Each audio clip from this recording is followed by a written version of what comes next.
Void Assassins are still in the game. There's not much we can do about that right now. And once in a while we get spreadsheets like these that talk about what compositions are strong. And it is true. You know, you got your Void Assassins, Rangers, Blade Master Gunslingers, Wild Shapeshifters, Shapeshifter Demons, and Sork, and you have your Elemental Sorks. But when I take a look at this, I don't see the build that I've been currently running and having a lot of fun with placing consistently in top 3. It's a variation of Rangers. What's weak about Rangers is they struggle in the mid game very much so against Void Assassins, taking just too much damage, usually ranging between 20 to 30 points of HP loss. And so what I've done here is I've taken a unit like Kennen, combined it with the Elemental, and used the best 2 Rangers. And what we end up getting is a 2 Ranger variation, using Ashe, Kindred, and Kennen as our carries. And at level 8, we can just go ahead and add in 4 Glacials. My name is JinxJK, and in this video, I'm going to be teaching you how to play this composition with transitions from the early, mid, to the late game. But as we like to do in this YouTube channel, first, a quick piano intro.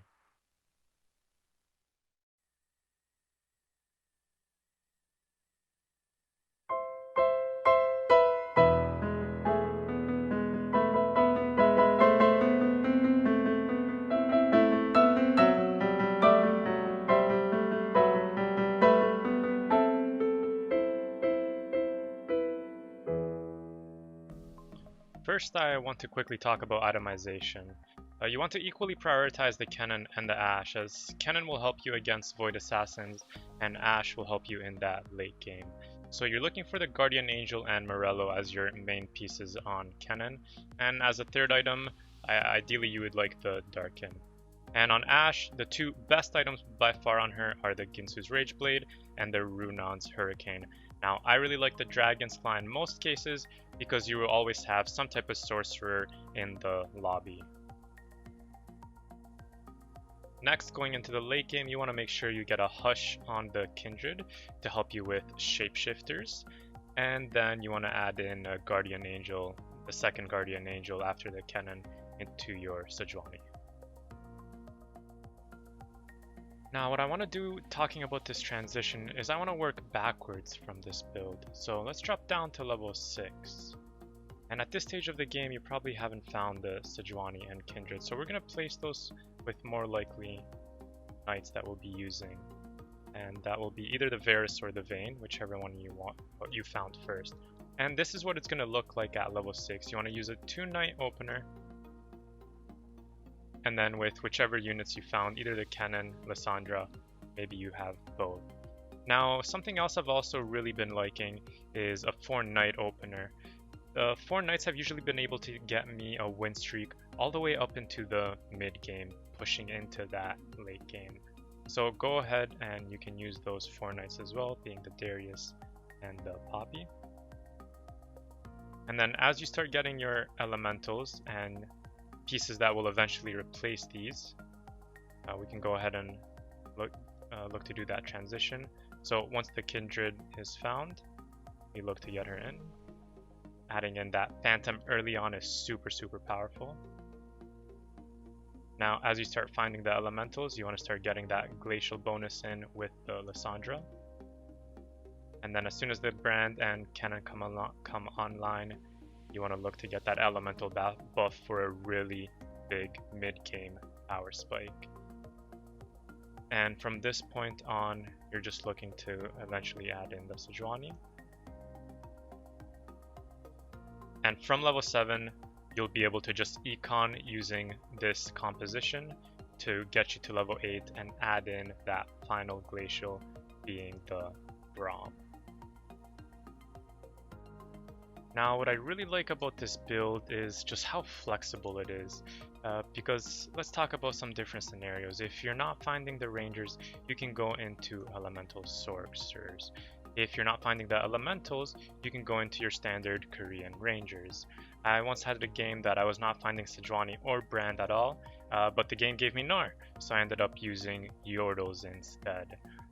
Very flexible composition, and always this is the strongest variation that I've found I like this a lot more than the 4 Ranger variation.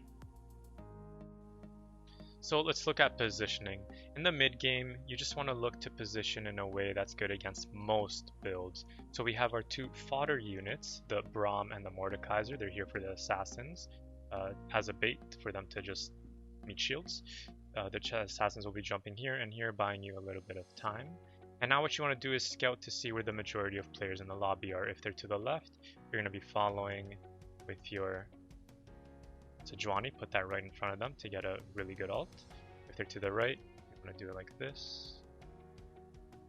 Putting the Ashe here, looking something like this. But now I want to show you a positioning specifically against Void Assassins when you're getting into that late game. You know you're going to be facing up against them.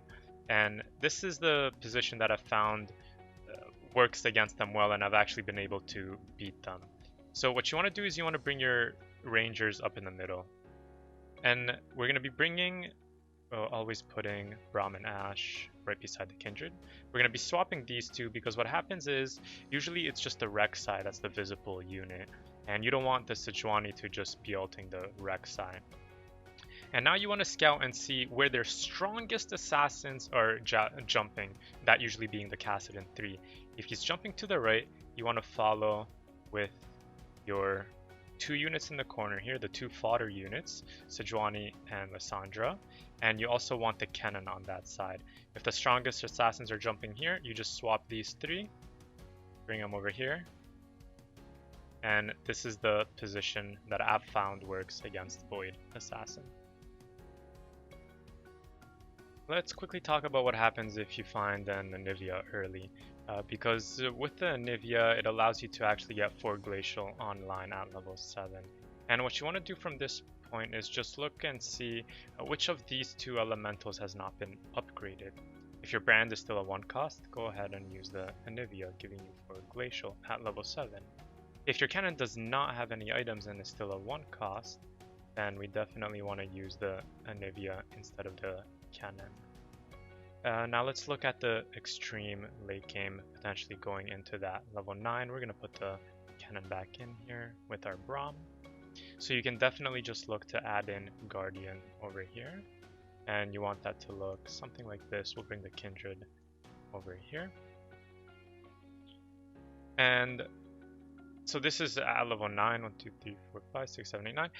What you want to do is, if at level 8 you see that the majority of the lobby is physical damage and assassins and there isn't any magic damage left, then you can definitely take out the brand and just use the Guardians instead of the elementals there, but still keeping that 4 glacial buff. And that brings us to the end of the video. As always, I just want to say thank you guys so much. The comments that I've been reading in my videos really just keep me going, keep me motivated to keep bringing you out weekly content and just keeping you up to date with every single patch. So keep those comments coming. You're great. I'm going to be over at twitch.tv/JinxJK. I'll say hi to you guys over there. See you guys in the next video.